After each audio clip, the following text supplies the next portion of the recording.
Alors, bonjour à tous. Donc, comme on n'a pas beaucoup de temps, on va pas trop regarder le titre qui est un peu compliqué, on va directement commencer.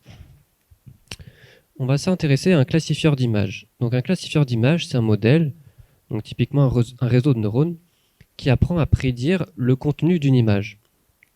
Donc, ce genre de modèle, il est entraîné grâce à de nombreuses données d'exemples qui contiennent des images ainsi que l'objet associé. Et après cette phase d'entraînement, le classifieur est capable, pour une nouvelle image, d'identifier l'objet qui est présent. Par exemple, un chat ou un chien. Mais parfois, les données sont ambiguës. Et dans ce cas-là, eh bien, le classifieur il peut faire des erreurs. Ou parfois, les données sont difficiles. Par exemple, ici, l'image est floue et en plus, c'est un animal de dos. Peut-être que le modèle n'a jamais vu cela pendant sa phase d'apprentissage. Donc, il va se tromper et va faire une prédiction qui peut être absurde.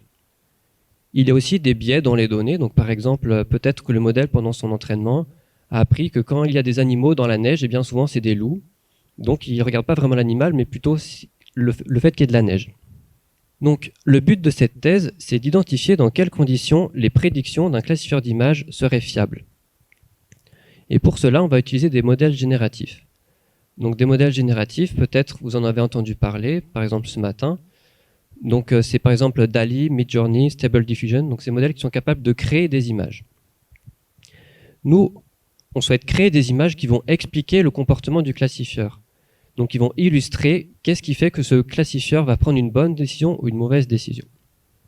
Donc, tout d'abord, ce qu'on fait, c'est qu'on utilise le classifieur d'images pour contrôler la génération du générateur. Cela permet au générateur de créer des images qui vont illustrer le comportement du classifieur. Donc, pour voir à quoi ça ressemble, on va partir d'une image toute simple. Et là, le classifieur, il est entraîné à prédire le chiffre qui est présent sur l'image. Avec notre modèle génératif, on va pouvoir perturber cette image, la modifier, afin de faire échouer la classification. Donc, grâce à ce générateur, on peut contrôler la force avec laquelle on va modifier l'image. Donc, on peut la perturber de plus en plus. Et on peut aussi découvrir plusieurs attributs visuels différents qui vont impacter la classification.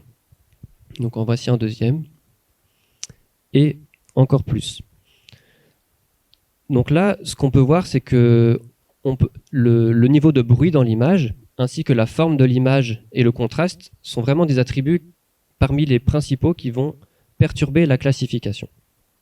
Ensuite, on peut identifier un certain groupe d'images qu'on peut appeler des corner cases ou des cas limites, parce qu'en fait, au-delà de ces exemples-ci, eh bien, le classifieur va changer sa décision. Donc ces exemples-là représentent un peu les limites de ce que notre classifieur peut traiter. Ensuite, on a essayé de changer un peu la méthode pour faire ça plus directement. Donc, c'est-à-dire d'entraîner un générateur qui, dès son entrée, est conditionné par la confiance du classifieur. Donc, qu'est-ce que c'est la confiance du classifieur ? Eh bien, le classifieur d'images, quand il prédit un chat, il associe une probabilité à cette décision. Donc, par exemple, il va dire « c'est un chat et j'en suis sûr à 90%. » Donc nous, on va utiliser cette confiance, cette probabilité, directement comme entrée de la génération. Cela nous permet de générer des images qui correspondent à une confiance élevée ou faible. Et cela permet d'illustrer ce que vraiment cette confiance signifie. Donc, par exemple, on peut fixer une confiance élevée et générer des images à confiance élevée. Et on peut perturber ces images en en faisant baisser la confiance. Donc c'est un peu similaire au résultat qu'on avait avant, à part que la méthode est plus directe. Donc en faisant ça, on s'est rendu compte que cette confiance du classifieur, souvent, elle est mal calibrée. C'est-à-dire que le classifieur, il va assigner une probabilité, par exemple 90% à sa prédiction, mais qui va se tromper. Et en fait, nous, on aimerait bien que quand il se trompe, eh bien, il assigne une confiance plus faible. Donc c'est ça la calibration, c'est qu'on va modifier cette probabilité afin que la confiance du classifieur soit plus représentative du fait que le classifieur se trompe ou non. Mais pas trop le temps de rentrer dans les détails. Et donc, ce qu'on cherche à faire maintenant, c'est d'utiliser des modèles multimodaux, c'est-à-dire des modèles qui traitent à la fois le texte et les images, afin de décrire le comportement du classifieur, pas seulement avec des images, mais aussi avec des descriptions textuelles. Donc, de pouvoir dire que ce classifieur, eh bien, quand il y a de la neige, il est moins performant, quand il y a de la pluie, etc. Et enfin, pour conclure, les classifieurs d'images, ils sont plutôt bons, ils font peu d'erreurs, mais ils sont pas très fiables parce qu'à tout moment, ils peuvent se tromper et on comprend pas trop pourquoi.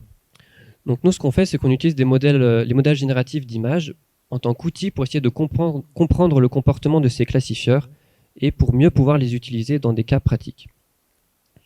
Mais il reste encore beaucoup de travail avant d'obtenir une IA de confiance. Merci.